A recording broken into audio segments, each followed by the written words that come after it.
Hey everybody, welcome back. Hope everybody's having a blessed day. Alright everyone, so I got another Ratchet for you here. I was watching a video on CP's channel, and he had this Astro Ratchet that was on there. It was a Nano Ratchet, he was calling it, 1/4 inch drive.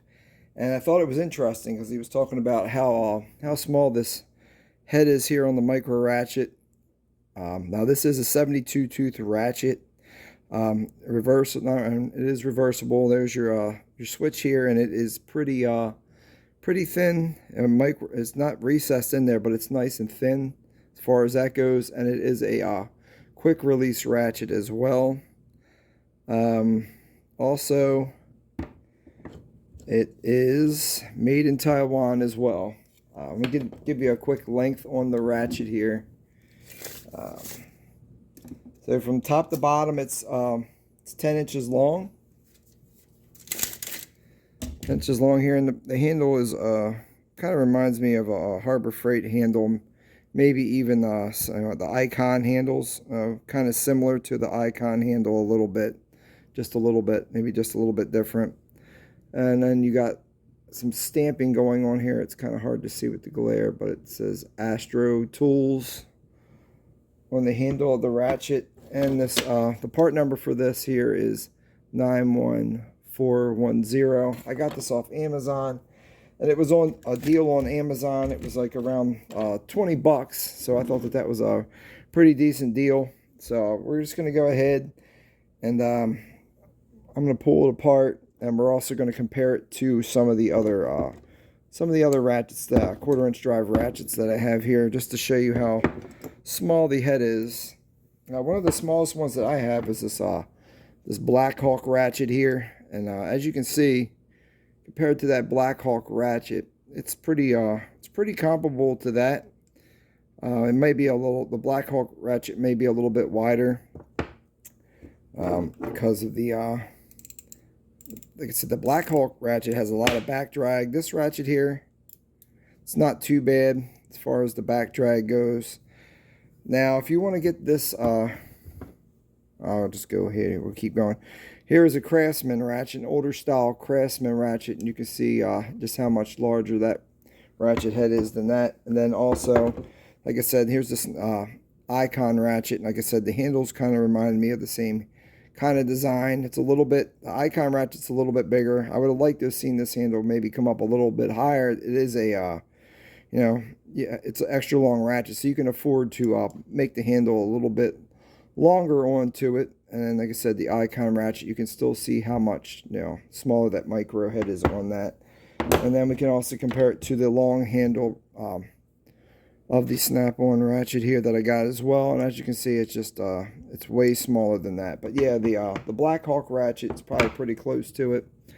Now, to get this off, I did it off camera because it was very, very hard to get it in there. But you have your little snap ring here, your internal snap ring here, and you need a pick that's got a really sharp point on it. Now this pick here, these are my different Craftsman picks here, but this one here, the shank on it, I feel like the tip on it's a little bit smaller and has a little bit more of a point on there, but that actually sits in this groove here, around here, and you got to pick and get it under here because it locks in around the top of this ratchet. So it locks in around there. I use this extra sharp pick to get it up in there, and once you pick it out, it comes out pretty easy. So you got that, and then your face plate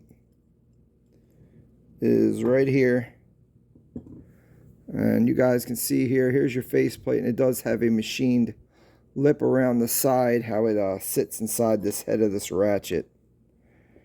So there's that. And then here is your anvil here.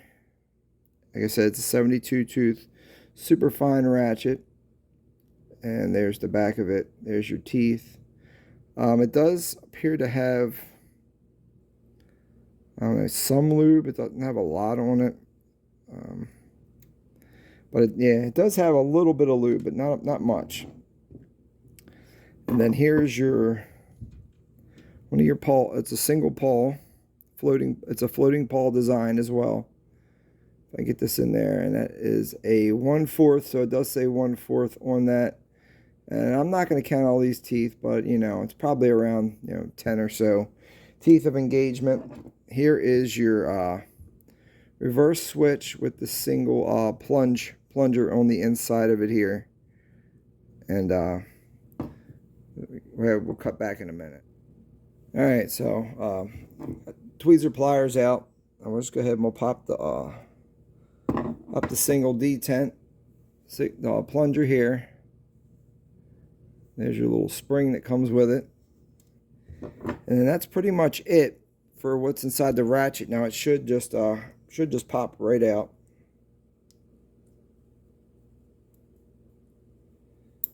And it's in there pretty tight. I may not pop it out, guys, because see if we can get it out without damaging it here. But it's in there pretty tight. Trying to see if there's anything else in here. Alright guys, so I figured it out here.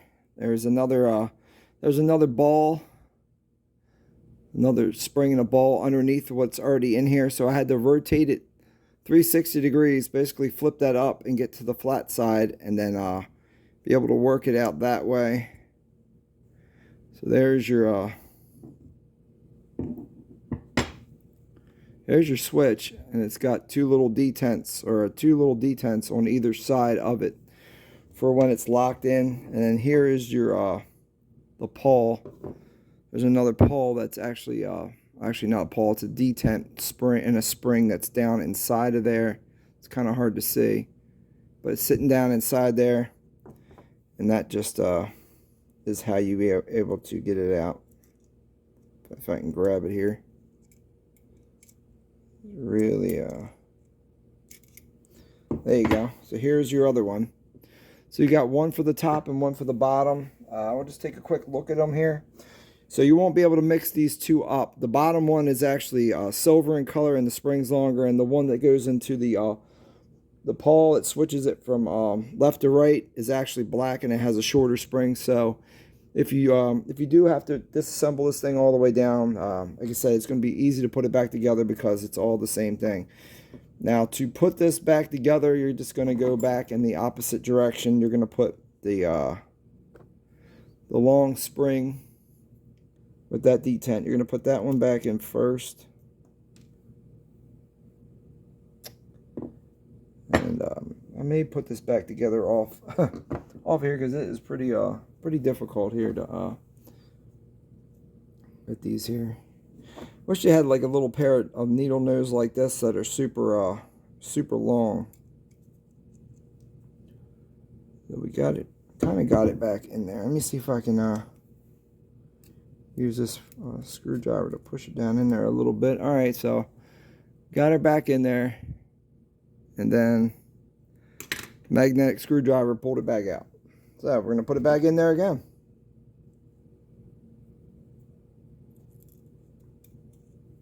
Okay, we're back in there again.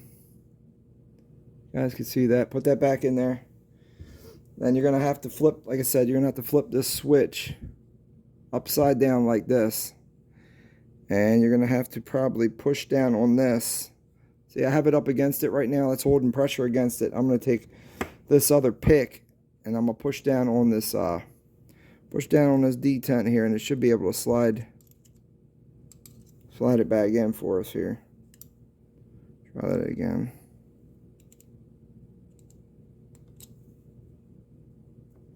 Get to a, all right.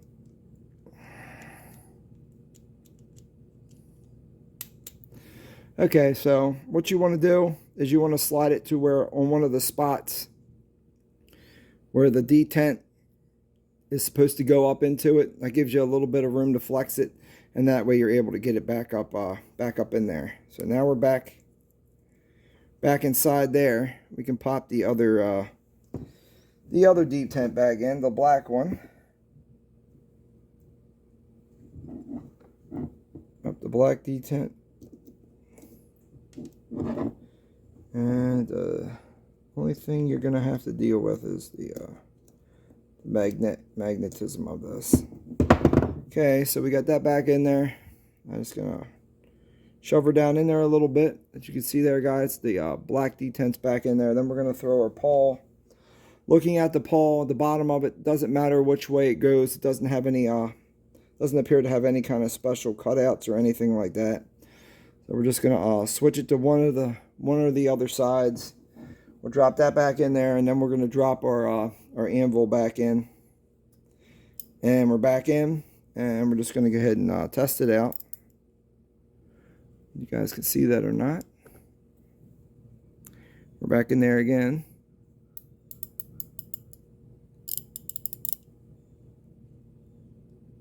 And then we'll switch it to the other side. Okay, and like I said, I'm going to add some extra oil to this ratchet because it doesn't have a whole lot to it. I'm going to go with the 3-in-1 oil. Put a little bit at the bottom. And again, you got the lip of this here. The big lip goes towards the bottom. Actually, no. There you go. The groove. Trying to get this focus here for you guys. Bam, there you go. The groove, that sits on the top because that's where the snap ring goes into the side of it there. So that goes in next.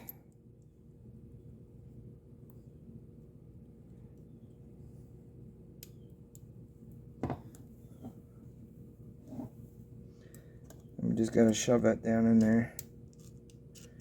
So that's down in there now, and then our little clip, like I said, our tiny little clip, and we can just pick a side to start on, and then just work it, kind of just work it around to the other side here.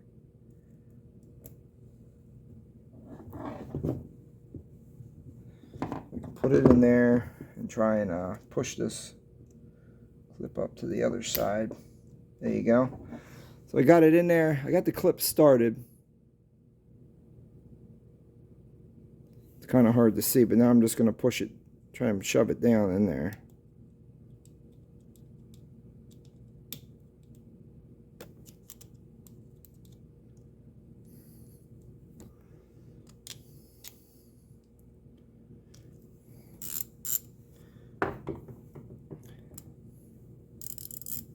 All right, so everything appears to be working well. Let me go grab a socket. We'll just try it out. See how a socket. Try one of these gear wrench sockets here, and as you can see, the fitment to the socket to the ratchet, pretty good. It's not too bad. And as far as your release lock, it works pretty good. That locks it on there pretty good, and it comes apart pretty easy. So it all goes together pretty good. But that's it, guys. Just want to say thank you. God bless you guys. I hope this video is educational to you. And just have a great day. Thank you, everyone.